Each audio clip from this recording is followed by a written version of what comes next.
Hello everyone, कैसे हो आप सभी लोग। वेलकम टू जैसे स्टडी क्लासेस। हम पढ़ रहे हैं मौर्य साम्राज्य। देखिए, हम बिंदुसार पढ़ चुके। बिंदुसार की मृत्यु के बाद अशोक सम्राट गद्दी पर बैठे, जो महान मौर्य साम्राज्य के सबसे महान सम्राट थे। इनके माता की बात किया जाए तो सुभद्रांगनी इनकी माता थी। इनका जन्म 304 बीसी में हुआ था। तो इनका जन्म कब होगा? 304 बीसी में, यानी 305 में सेल्यूकस निकेटस के साथ उनकी लड़ाई हुई थी। और उसके बाद ये 304 में इनका जन्म हुआ। माता सुभद्रांगनी और पिता का नाम बिंदुसार।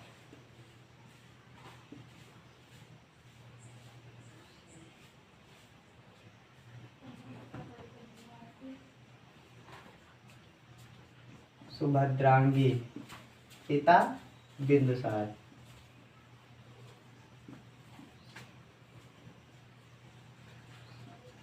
शुरुआती दिनों में ये राज्य को लेकर मतलब राजा बनने को लेकर अपने भाई सुसीम से संघर्ष भी इनको करना पड़ा। उसके बाद ये बने। देखिए, इनका जो भूप का शिलालेख है या अभिलेख है, उसमें इन्होंने अपने आप को स्वयं को मगध का सम्राट बताया है। तो कौन सा शिलालेख हो जाएगा?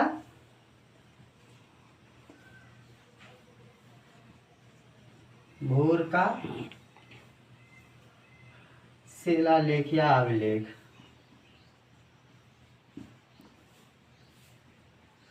में स्वयं को मगध का सम्राट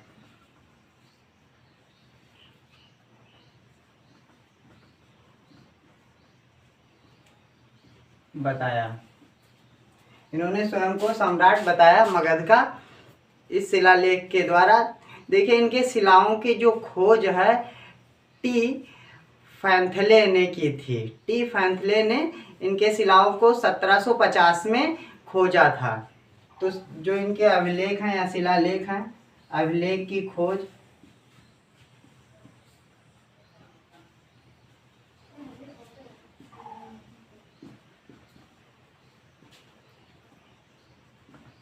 टी फैंथेलस ने की, और जो इसकी पढ़ाई की थी वो प्रिंस ने की थी। इनका नाम, पूरा नाम जेम्स प्रिंस है। इन्होंने इस शिलालेखों को पढ़ा था 1837 में। तो अभिलेखों को पढ़ा किसने? James Prince.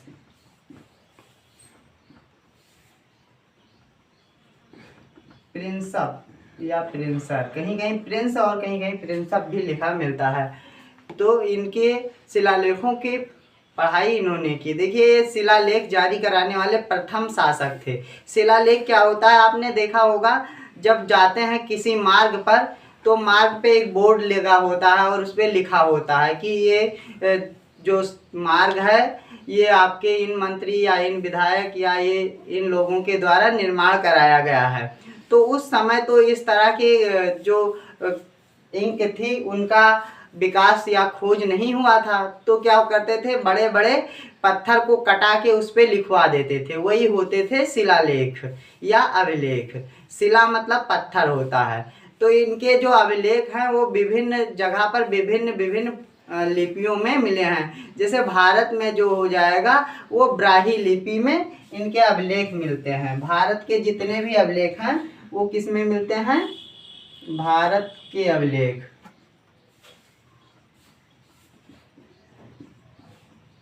वो ब्राही लिपि में मिलते हैं। ब्राही लिपि।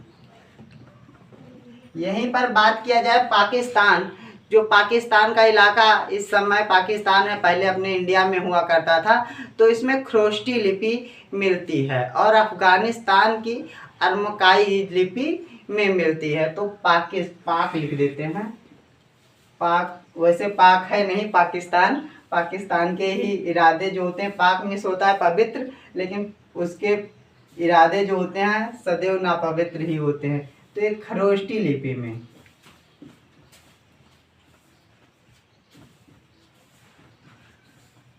खरोष्टी लिपि में यहाँ के मिलते हैं। और अफगानिस्तान,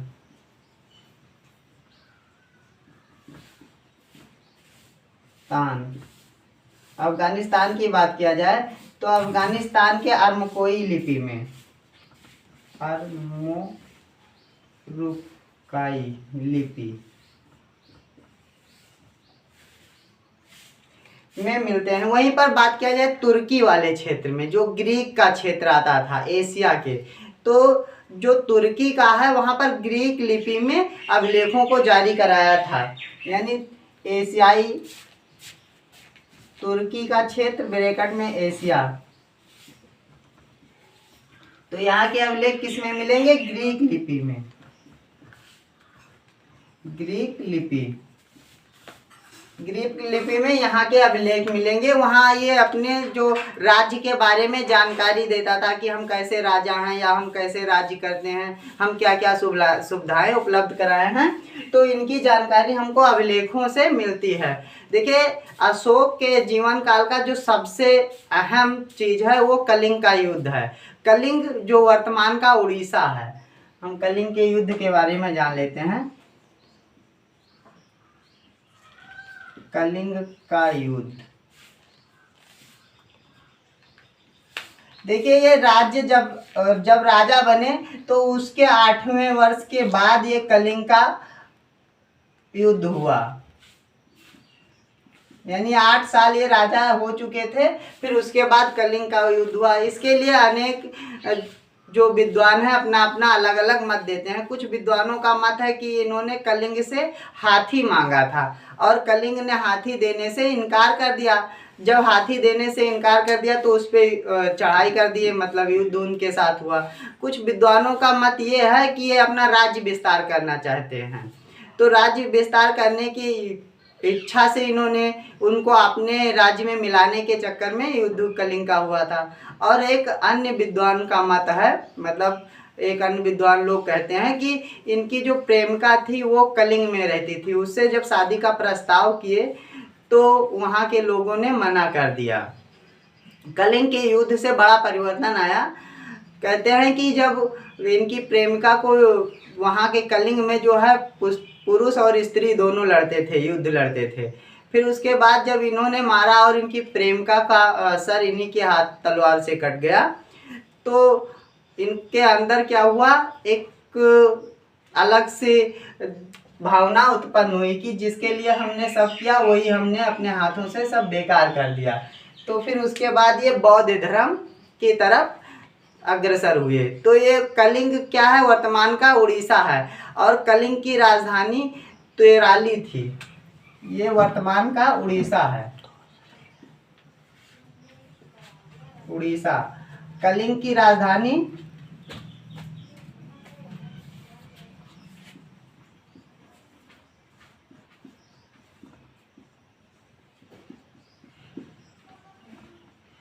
तोराली थी। कलिंग के जो राजधानी थी वो तोराली थी। जो ये दया नदी है, उड़ीसा में दया नदी के किनारे बसा हुआ था ये कलिंग। अशोक ने जब इस पे युद्ध किया इसके साथ, तो कौन सी नीति अपनाई थी, तो भोरी घोष की नीति अपनाई थी अशोक ने। दया नदी के किनारे बसा है और भोरी घोष की नीति अपनाई। किसने? अशोक ने।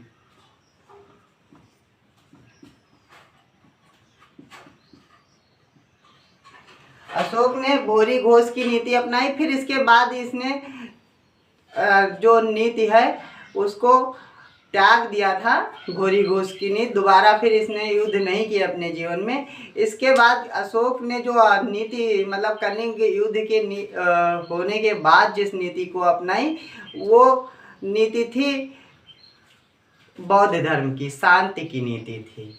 अगर बात किया जाए यहीं पर कि ये किस मतलब बौद्ध धर्म से पहले जो है वो शैव धर्म का अनुयायी था, शैव धर्म को मानता था। बौद्ध धर्म को मानने से पहले बौद्ध धर्म की प्रेरणा जो है इसने अपने भतीजे यानी अपने भाई, बड़े भाई के लड़के से निर्ग्रोध थे उनसे ली, यानी उनसे प्रेरणा मिली। लेकिन जो शिक्षा है वो उपगुप्त से ली थी। बौद्ध धर्म की प्रेरणा किससे मिला? निर्ग्रोध से बौद्ध धर्म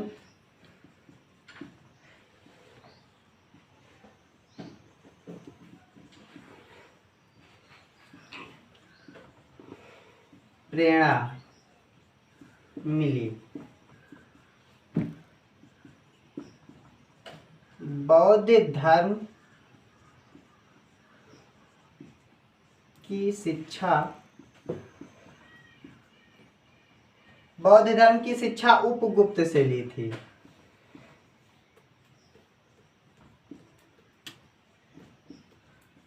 उपगुप्त से लिया। निर्ग्रोध जो इनका भतीजा था, इनके भाई का लड़का था, जब उससे इन्होंने जीवन के तमाम बातें पूछी तो वो बताता गया और अंत में क्या हुआ, अशोक ने उसको उठाकर सम्राट अपने राज्य पद पर बैठा दिया। लेकिन उसने कहा हमको इससे क्या मतलब, हम ये राजा आपके क्या करेंगे, हम राजा बनकर या राज्य आपका क्या करेंगे, ये राज्य हमारे काबिल नहीं है, हम तो बौद्ध भिक्षुक हो चुके हैं। फिर वहीं से इनको बौद्ध के प्रति बहुत लालसा हुई कि ऐसे बौद्ध धर्म के लोग होते हैं जिनको मतलब लालच नहीं होती है ना। इनकी अनेक पत्नियां थीं, जैसे इनकी जो अनेक पत्नियों में देवी पत्नी थी, उसके तीन पुत्र थे, पुत्र पुत्रियां मिला के 3 थे। महेंद्रगिरी, संधिता और चारुमती इनके पुत्र थे। जो पुत्र थे महेंद्रगिरी थे और बाकी जो थी वो इनकी पुत्रियां थीं। तो इनकी पत्नियों की यहीं पर बात कर लिया जाता है।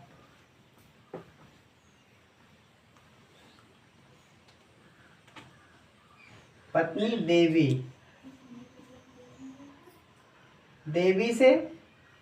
देवी से जो पुत्र हुए वो पुत्र थे महेंद्र और संधिता और चारुमती। महेंद्र,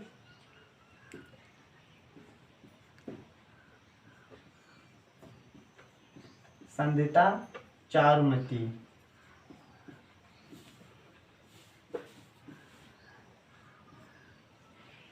देवी पत्नी से अगली जो पत्नी इनकी होती है वो पद्मावती होती है, जिससे कुणाल होते हैं। वो पद्मावती नहीं मेवाड़ वाली, दूसरी पद्मावती हैं। तो पद्मावती से कुणाल होते हैं, यही उत्तराधिकारी होते हैं, यानी अशोक के बाद कुणाल ही गद्दी पर बैठेंगे। पद्मावती, इनसे जो कुणाल होंगे, ये कहाँ होंगे? उत्तराधिकारी।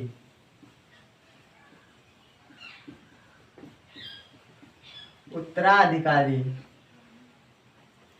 अगली जो पत्नी होती है कामरूती होती है, कामरूकती, जिससे जो होते हैं तीवर इनका पुत्र होता है।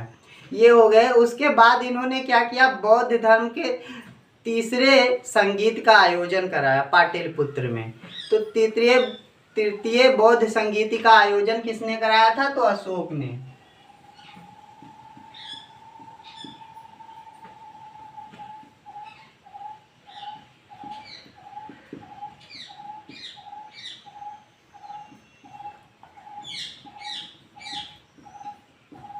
साथ में क्या किया इन्होंने, बौद्ध धर्म के प्रचार प्रसार के लिए विभिन्न देशों में अपने सेवक या अपने आप भी गए, नेपाल में ये भी गए थे और उसके बाद अपने पुत्र को भी भेजा था। तो श्रीलंका में जो है महेंद्रगिरी को भेजा था। महेंद्रगिरी को कहाँ पर भेजा था? श्रीलंका में, श्रीलंका।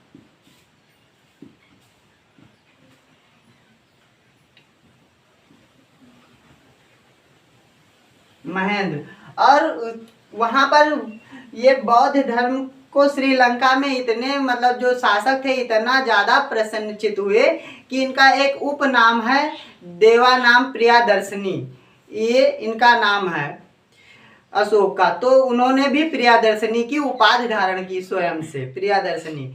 और नेपाल में जो है ये चारुमती और स्वयं गए बौद्ध धर्म के प्रचार के लिए। नेपाल में कौन गया? नेपाल में चारुमती, चारुमती एवं स्वयं।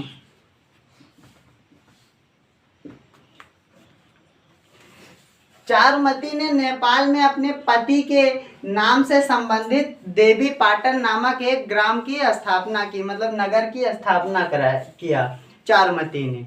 देखिए अशोक के जो शिलालेख हैं, अब यहीं पर अशोक के शिलालेखों की बात किया जाए तो 14 शिलालेख अभिलेख मिलते हैं, यानी शिलालेख काटा के मिलते हैं। तो अभिलेखों की संख्या कितनी हो जाती है? अभिलेख जो है वो कितने हैं? 14 हैं। 14 अभिलेख हैं और 7 स्तंभ लेख हैं। स्तंभ लेख आपने इलाहाबाद का स्तंभ लेख देखा होगा, या मतलब सारनाथ का। तो उसमें ऐसे पिलर जैसा बना के उसमें छीनी हथौड़ी से कटवा के फिर उसको लगवाते थे, तो ये होता था स्तंभ लेख। तो स्तंभ लेख कितने हैं? ये 7 हैं। और जो है गुफा लेख, जो गुफाओं में लिखा होता था, गुफाओं में छीनी हथौड़ी से कटवा के लिखवाते हैं, वो 3 गुफा लेख मिलते हैं।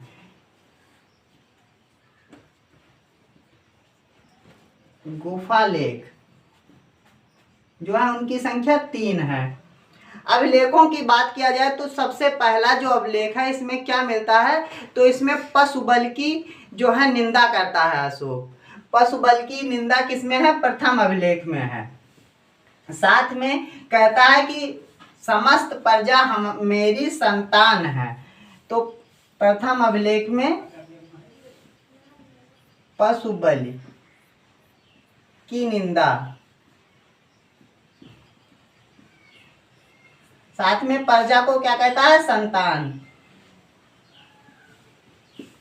समस्त प्रजा हमारी संतान है।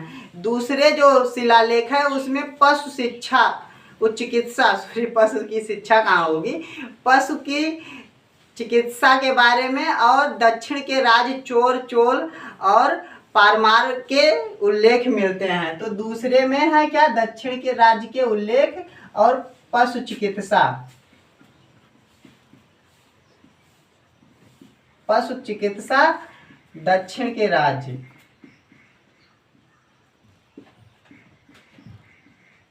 ब्रैकेट में चेर चोल परमार, इन राज्यों का उल्लेख मिलता है दूसरे अभिलेख में। तीसरे में जो है अधिकारियों का उल्लेख मिलता है, विभिन्न अधिकारियों को इसने रखा था। तो तीसरे में अधिकारी का, और चौथे अभिलेख में जो है उसमें घोरी घोष जो युद्ध की नीति थी, मतलब युद्ध की नीति कि कोई सामान ना मिले तो फिर युद्ध करके उसे ले लिया जाता है, तो उसको छोड़ के धम्म बोध की नीति, धम्म घोष की नीति अपनाता है। तो तीसरे में अधिकारियों के संबंधित है, और चौथा जो है वो भोरी घोष, भोरी घोष नीति को छोड़कर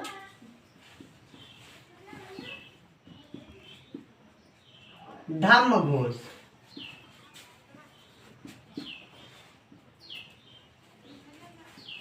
की नीति अपनाने की बात ये करता है कि शांति की नीति होनी चाहिए। फिर उसके बाद जो 5वां है उसमें धम्म मात्र की, महामात्र की उल्लेख मिलता है। फिर 6वां जो अभिलेख है उसमें आत्मनियंत्रण की बात करता है, यानी कुछ ऐसे अधिकारियों को रखता है जो राजा प्रजा के पास कोई ऐसी नीति हो जो राजा लागू करे, प्रजा सुखी रहे, उनके सलाह को ग्रहण करता है। फिर जो 7वां अभिलेख है इसमें धार्मिक सामान्यता की बात करता है। ये नहीं कहता कि बौद्ध धर्म ही सबसे ऊपर है, हम अपना लिए तो बौद्ध धर्म ही अपनाया जाएगा। उसमें ये कहता है सभी धर्म सामान्य हैं। फिर 8वें जो अभिलेख है वो धम्म मात्र का उल्लेख मिलता है। फिर उसके बाद सबसे इम्पोर्टेंट जो अभिलेख है वो 13वां अभिलेख है। सबसे ज़्यादा इम्पोर्टेंट अभिलेख, ये बार बार पूछा जाता है एग्जाम में। इसमें कलिंग के युद्ध का वर्णन मिलता है। कलिंग के युद्ध, तो कलिंग बार बार पूछा जाता है वो कौन सा अभिलेख है जिसमें कलिंग के युद्ध का वर्णन है, तो 13वां अभिलेख है। फिर उसके बाद 14वें में सद्भावना के उल्लेख मिलता है, यानी 14वां जो होता है वो सद्भावना। कहते हैं कि कलिंग में 1 लाख आदमियों की मृत्यु हुई थी, 1 लाख से अधिक, जिसको देखकर अशोक पागल जैसा हो गया था, उसको कुछ समझ ही नहीं आता था। फिर उसने क्या काम किया, बौद्ध धर्म के इनके जो भाई का बेटा था उसने जब इनको बौद्ध धर्म के बारे में बताया, समझ में आया इनको, तो इनको शांति मिली, तो इसीलिए इन्होंने बौद्ध धर्म को अपना लिया। देखिए अशोक स्तंभ की बात किया जाए तो 7 अशोक स्तंभ है, जैसे दिल्ली का टेपरा, ठीक है, दिल्ली का टेपरा अशोक, कौशाम्बी का, और फिर दिल्ली मेरठ का, उसके बाद रामपुर का, और लोरी का नंदगढ़ का, और वहीं लोरी का अरमोरोजा। ये हो जाएंगे आपके 6, और 7वां जो हो जाएगा सारनाथ का। सबसे ज़्यादा फेमस सारनाथ का है। सारनाथ से कुछ क्वेश्चन बनते हैं, वो हम जानने का प्रयास करते हैं यहीं पर। देखिए जो सारनाथ का अशोक स्तंभ है उसमें नीचे क्या है, चक्र है। जैसे ये अशोक स्तंभ है तो इस पे नीचे क्या है, ऐसे इसमें चक्र बने, तो ये चक्रों की संख्या ऐसे गोल सा है, तो इसमें 4 हैं, 1 चक्र और फिर इसके बाद 1 जानवर, फिर 1 चक्र, फिर इसके बाद 1 जानवर, ऐसे करके, तो इसमें चक्रों की संख्या 4 है, 4 चक्र हैं। इसको धर्म चक्र भी कहते हैं। तो ये 4 चक्र हैं और इसमें 4 जानवर हैं। पहले सिंह है, फिर उसके बाद क्या है, अश्व है, मतलब घोड़ा है, फिर उसके बाद बैल है और हाथी है। ये 4 जानवर बने हैं एक एक चक्रों के बाद। तो ये 4 जानवर कहाँ हैं, घोड़ा, हाथी, सिंह और बैल, ये 4 जानवर। फिर उसके बाद सबसे ऊपर जो ये सतह पर 4 जानवर और 4 चक्र, उसके बाद यहाँ पर 4 शेर एक दूसरे से पीठ जोड़ के बैठे हुए हैं, तो 4 शेर हैं, पीठ जोड़कर बैठे हुए हैं, यानी ऊपर हैं।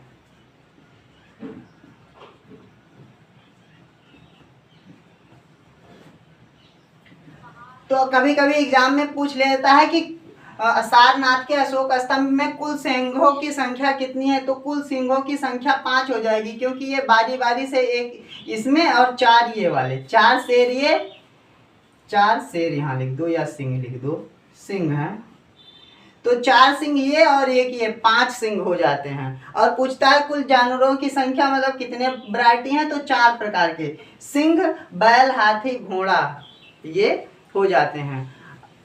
देखिए बृहद रथ जो है ये मौर्य साम्राज्य का अंतिम शासक होता है। आप याद कीजिए जब हम आपको पढ़ाने लगे थे मगध सम्राट, तो सबसे पहले इसका संस्थापक बृहद रथ ही था महाभारत काल का। इसके बाद अंतिम शासक भी मौर्य काल का और जो मगध साम्राज्य का होगा बृहद रथ होगा। इसके बाद बृहद रथ की हत्या करके शुंग वंश की स्थापना होगी, जो कि अगले वीडियो में पढ़ेंगे। क्लास अच्छे लगे तो शेयर जरूर करें, जिससे कि आवश्यकता वाले बच्चों के पास जरूर आए, और बेल नोटिफिकेशन जरूर ऑल कर लें। Thank you.